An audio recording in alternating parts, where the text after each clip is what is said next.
what is going on, everybody? It is Rob, aka The Diligent Dev, and welcome to this video tutorial where we're going to be creating a language translator using AWS Amplify, Vue.js, and BootstrapVue. Our translator is going to have the ability to translate from 12 different languages, and we're going to create it in under 20 minutes. So let's jump over to the computer and check out exactly what we're about to build.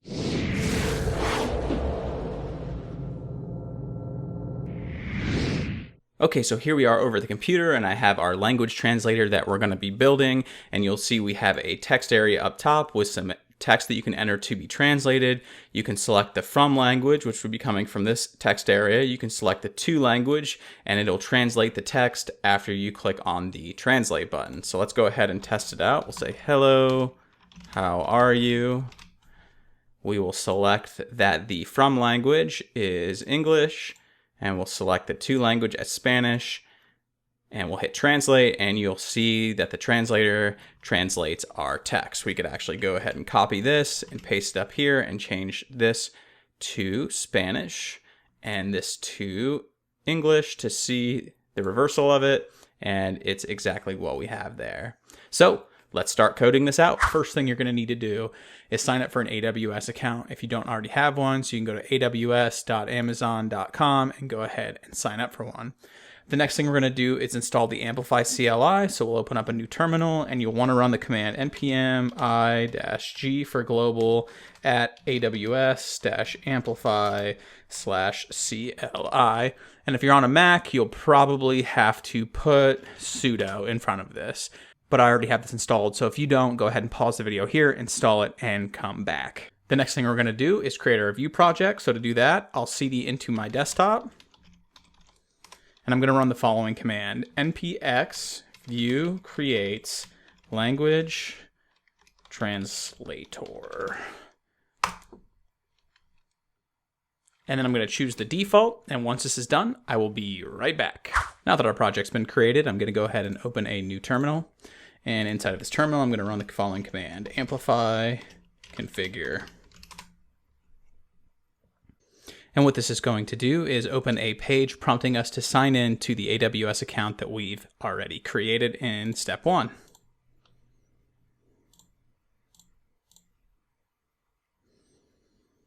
Now that this is open, we're going to go ahead and head back to our terminal inside of Visual Studio Code and hit enter. It's going to ask us what region. We're just going to select US East 1. It's going to ask us to specify a username. You can use anything you'd like here. I'm going to do diligent, the diligent dev. Then it's going to open your IAM management console. Inside of here, you're going to want to make sure that you have programmatic access checked right here. Go to permissions. Make sure you have administrator access checked. Go ahead and skip this part, and then go ahead and create the user. And you'll see we get an access key ID and a secret access key. So what I'm going to do is go ahead and split the screen here.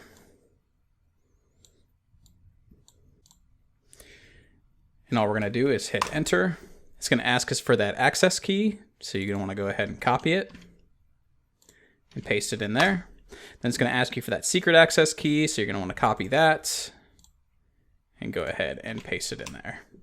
It's going to ask you for a profile name. You can name this whatever you'd want. I'm going to say the diligent dev, and it's gone ahead and set up our user.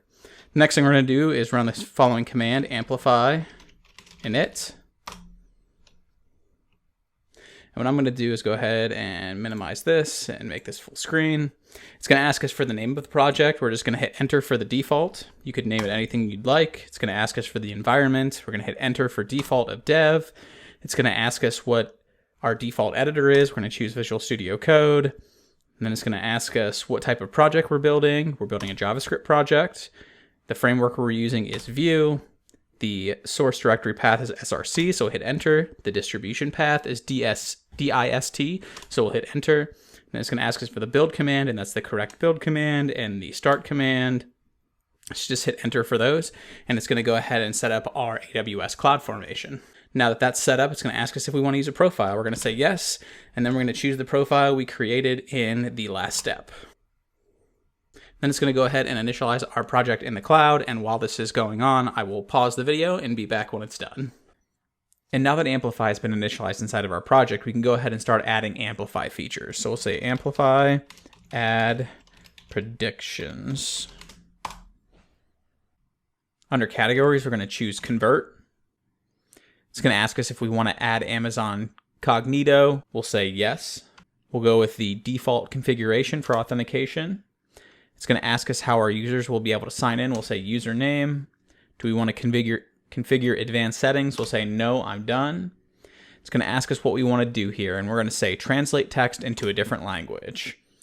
It's going to ask us for a friendly resource name, and I'm just going to hit enter for the default. It's going to ask us for our source language, and at first we'll say English. We're going to change this, and then we'll set it up so we do English to Spanish. And then it's going to ask us who should be able to have access, and we're going to say auth and guest users. And now that that's been added, we're going to run the following: amplify, push, hit enter. And then it's going to give us a summary of the things it's going to be creating in our cloud formation. We're going to say yes.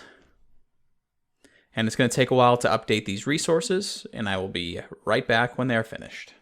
And now that everything's been created in Amazon successfully, we're going to install a couple of NPM packages. The first one's going to be BootstrapVue, and then we're going to install AWS Amplify. So we'll run npm I bootstrap-vue AWS-Amplify. And once these are done installing, I will be right back. And now that our project's all set up and ready to go, we can actually start to code some stuff out. So we'll go to our main.js inside of our source folder. And up here at the top, we're going to say import BootstrapVue from BootstrapVue. And then we're going to import some styles, say bootstrap /dist /css /bootstrap.css. And I made a typo back here. And then we'll say import BootstrapVue /dist /bootstrapVue.css. And then we're going to import our Amplify dependencies. Import Amplify star as Amplify modules from AWS-Amplify. We'll also do imports from at AWS-Amplify /predictions. And from that, we are going to import the Amazon AI predictions provider. And then we're also going to import AWS config from AWS exports. Next, we're going to configure Amplify. So we'll say amplify.configure and pass it our AWS config. Let me go rename this.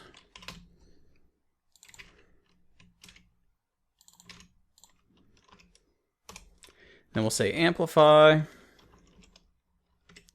dot add pluggable new Amazon AI predictions provider.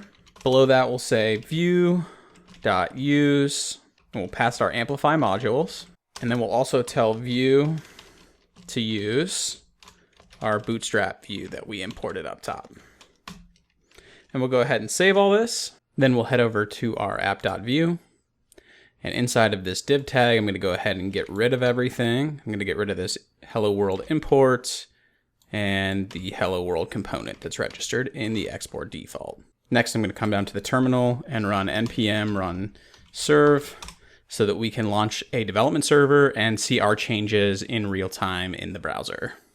And now that that's launched, I'm going to go ahead and pin our code editor to this side of the screen and pull our language translator and pin it to the other side of the screen. And we'll get rid of this and make this a little bit smaller and this a little bit bigger. There we go, and we're ready to code. So what I envision for the translator is a text area at the top, some options here in the middle to specify which language you're translating from, what you want to translate to, and a button, and another text box down here. So in order to do that, let's go down to our export default, and let's create another property called data. And inside this, we're going to return some properties. The first one is going to be from language. And we'll set that to an empty string. And then we'll do to language. Set that to an empty string. We'll do from text. Also set that to an empty string. To text. And set this to an empty string. And then we're going to have language options. And we're going to set this to an array. And what I'm going to do is copy and paste some values that I have, and I will leave links to the Bitbucket repo in the video description. So you can go ahead and just copy these in instead of watching me just blindly type them out. And I missed a comma up here. I'm going to do Alt-Shift-F to format, and then we're going to go ahead and save this. And it looks like there's an error, and we can just go ahead and get rid of this components property and hit save. And we're back to where we started. So now let's scroll up to the template tag. And inside of here, like I said, we're going to have a text box. But before we do that, we're going to give this div a class of container. We're going to do a B row. We're going to give this a class of MT5 to give it some margin top. We're going to do deflex. And then justify content center. And what that'll do is go ahead and center everything inside of our row. Then we'll do a B call. We'll give it a MD6, which will give it 6 columns. Then we'll do a B form text area. We'll give it a V model from text, a placeholder of enter text to be translated. Give it rows equal to 3 and max rows equal to 6. We'll do Alt-Shift-F to format that, and we'll hit save. And you'll see now we have our text area up here, and it looks like I have a little typo. Put a space in there and save it. Next, we'll scroll back over, and then underneath this row, we'll create another B row. We'll create another B column. We'll give it MD equals 5 for 5 columns. Give it a class of deflex, justify content center, and align items center. So that'll push everything to the center vertically and horizontally. Then inside of the column, we'll do a label. And give this label from language. Underneath the label, we will do a B form select. We're going to give a V model of from language. Options of language options, a class of M-2 to give it some margin,